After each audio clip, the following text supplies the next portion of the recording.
champions, the Strong Brothers, who interject themselves into the match, which Honest Eddie Edwards, the commissioner of IPW, granted them a tag team title shot right there on the spot. They capitalized on the opportunity. Your new tag team champions, the Strong Brothers. I tell you what, the Strong Brothers showed that they now belong in IPW. Somebody got in their ear in the back and told them you got to take and go around and go through Ron Niemi to get what you want unless you're one of his boys. And now they are the new IPW Tag Team Champions, the best brother duo in IPW. They're obviously not the best brother tag team in IPW. The Shane Brothers, the NWA World Tag Team Champions, being misused by Bill Behrens and the Jarretts. They may be the best tag team on the independent scene today, but the Strong Brothers, your new IPW Tag Team Champions, they better get those belts nice and shined up because the Shane Brothers and the Hardcore Giant want them back. Here comes the match.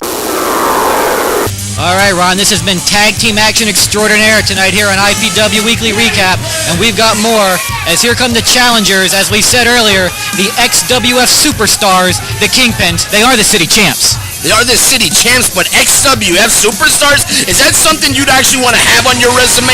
Come on, Aaron. And I tell you what, whether you like it or not, that's certainly where they were. And here come the NWA World, NWA Florida, and Jersey All-Pro Wrestling Tag Team Champions. I may not like that they're with you, Ron Niemi, but you can't deny all their gold. It's the Shane Brothers. No, not a couple of Johnsons. The Shane Brothers holding 3 tag team championships covering the globe. The NWA World Tag Team Champions, the NWA Florida, and the Jersey All-Pro titles. We deserve every one of those championships, and there's going to be a hell of a lot more added to that collection. Now the Strong Brothers, your IPW Tag Team Champions, we're coming after them too.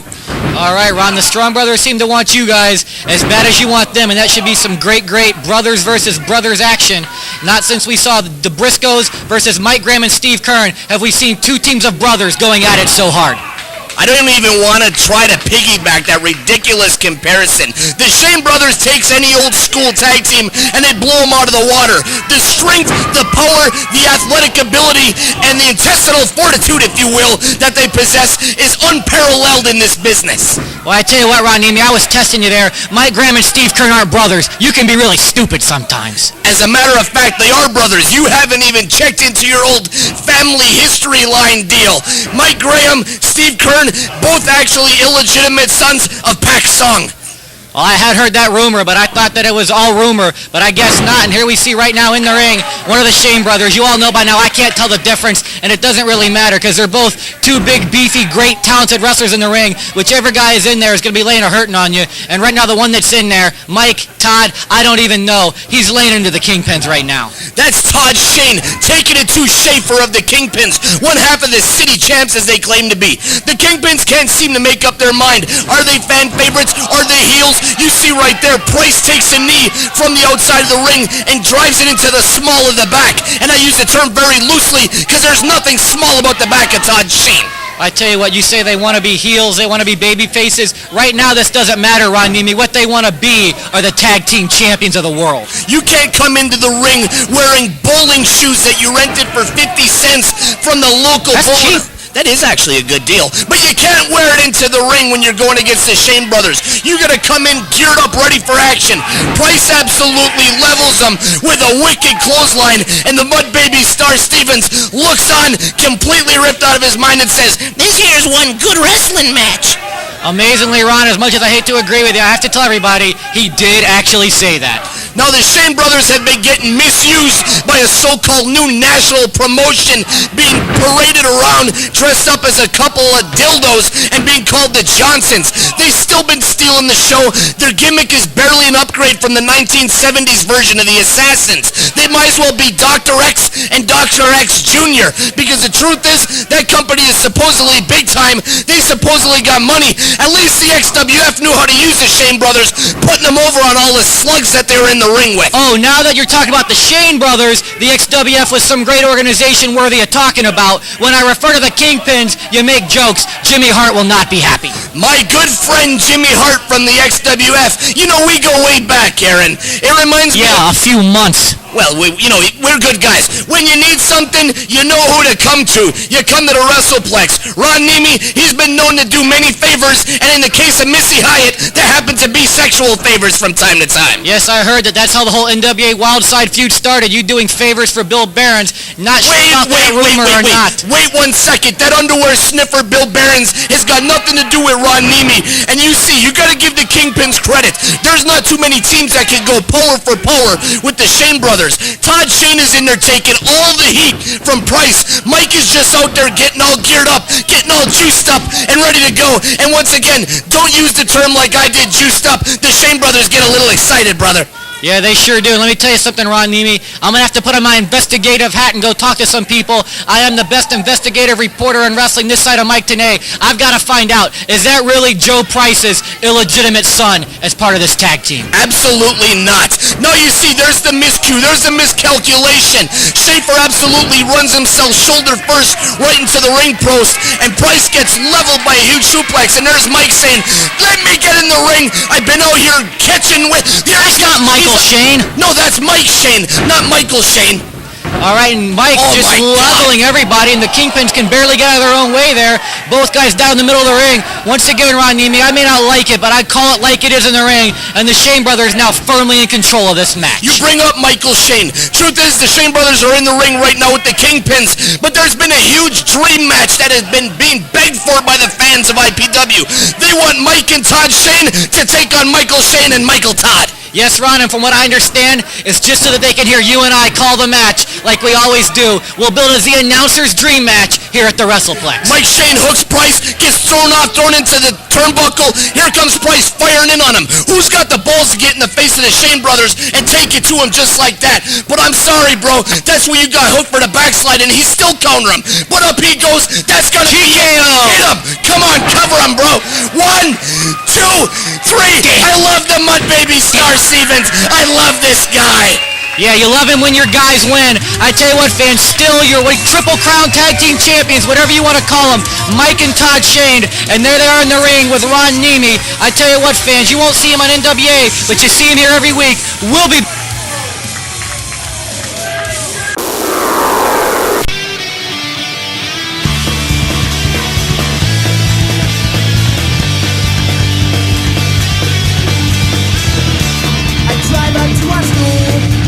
all look so cool, hanging by the bleachers.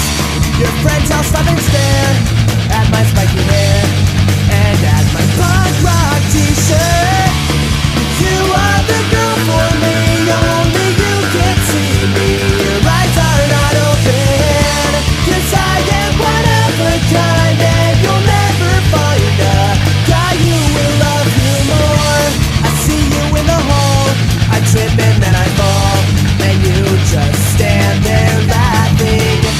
It wouldn't hurt so bad if you only had offered to help me up, and you are the girl for me, only you can see me. Your eyes are not open.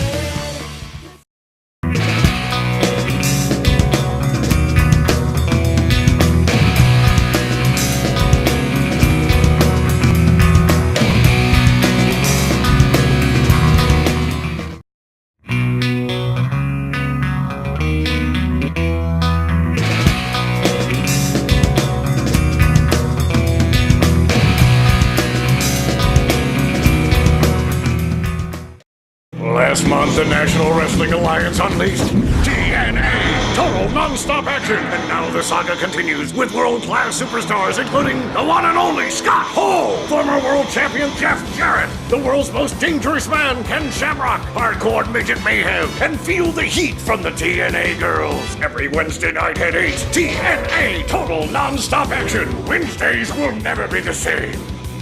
Call your local cable operator or satellite provider to order. Fans, still, your NWA World, Florida, and Jersey All-Pro champion, the Shane brothers. I may not like it, but it happened. That's only the beginning. You think that's the end of the show, Aaron? You think Yeah, that's we gotta go. No, we don't have to go. This is just the beginning. You've read about it all over the internet. You've read about it in the Wrestling Observer and the Pro Wrestling Torch. Everybody wants to talk about the controversy surrounding the hardcore giant Ron Niemi and what he's got to say to the idiots from the NWA TNA. Bob Ryder, the Jarretts, Bill Behrens, all those clowns from the NWA, they thought... You can't show this. I'm going to show it. You can't. Get over on the hardcore No. giant Ron Niemi. Here it comes right now. All right, what's going on? I know exactly what's going on here. Look at the disrespect shown by the Shane brothers and Ron Niemi. My good buddy Joe Price told me the NWA specifically banned you from airing this, and I was talking to Jim Miller, the president of the NWA, and he said if you didn't listen, he'd have some harsh words for you, Ron Niemi. I'm supposed to have respect for your friend Joe Price. That's right. And I'm supposed to care about There the he NWA president Jim Miller, who the pay-per-view that he's the president of can't even get his name right. The last I looked, his name was Jim Wilson. You can't even get your own wrestlers' names right. What's the difference? And right now, Joe Price is about to tell you exactly what it is. I was here and I saw this, and it's actually a sickening display, but actually quite entertaining. So I am in a way glad we got to show it, just to show everybody exactly what you're like. And I'm sorry we can't hear this for you. Wait. The thing is, you're sitting here trying to steal all my heat. The truth I'm is, good at that. How come the truck is constantly turning down the volume when the hardcore giant Ron Niemi is telling it how it is? This was one of the best promos that I've cut because there's passion, there's emotion. I actually care. I am sick of the Jarretts. I am sick of Bill Behrens, Bob Ryder, and all the other lackeys. Now they've hired Vince Russo, for God's sake. What are they going to do The next? savior of the WWF back in the day. Oh, now you're a Vince Russo supporter. Next thing you know, they're going to have Bill Watts as the co-booker and have King Mabel running around as the Cruiserweight champion. Or should I say, ex-champion. I tell you what, Ron Niemi, all I know is they turned this volume down because of the filth that you always spew here on IPW Weekly Television. We can't even get your promos cleared for television anymore. We had to turn the sound down or risk getting our show yanked off the air. Unfortunately, that meant we couldn't hear Big Bad Joe Price in his gruff voice telling you exactly what he thought of you. And look at this cheap shot display by Mike and Todd Shane. Yeah, those are some real champions for you. Everyone knows you only threw down the belts because they were about to strip them anyways. We don't want those titles. We want nothing to do with the NWA World Tag Team titles. They haven't meant anything since Manny Fernandez and Rick Rude. Look at that chair. Wow. Absolutely levels Joe Price. Disgusting. And I don't look disgusted. I look pretty damn proud. I tell you, I said it was disgusting. Joe Price, a man of his honor and integrity and his years and years of experience in this business, and you just lay him out like nothing. You hear the fans of IPW chanting, IPW, IPW, NWA, Joe, you're no! finished. You know, I've had a lot of accomplishments in this business. I felt damn good about the many things that I've done to make my name and IPW a household name in this business. But nothing has felt quite as good as what I just said to Bill Behrens. Nothing felt quite as good as telling the Jarretts and their entire office what the Hardcore Giants and the Shane brothers think about them. I haven't felt this good since I put Howard Brody out to pasture, since I finished him in this business. The truth is, Bill Behrens would rather be organizing circle jerks in his dressing room with all the teenage boys that he calls wrestlers. Here at IPW, we wrestle. We do what it takes to make a name for ourselves and entertain these fans. This is just the beginning of the Hardcore Giant. Do you have anything to say? No, Joe!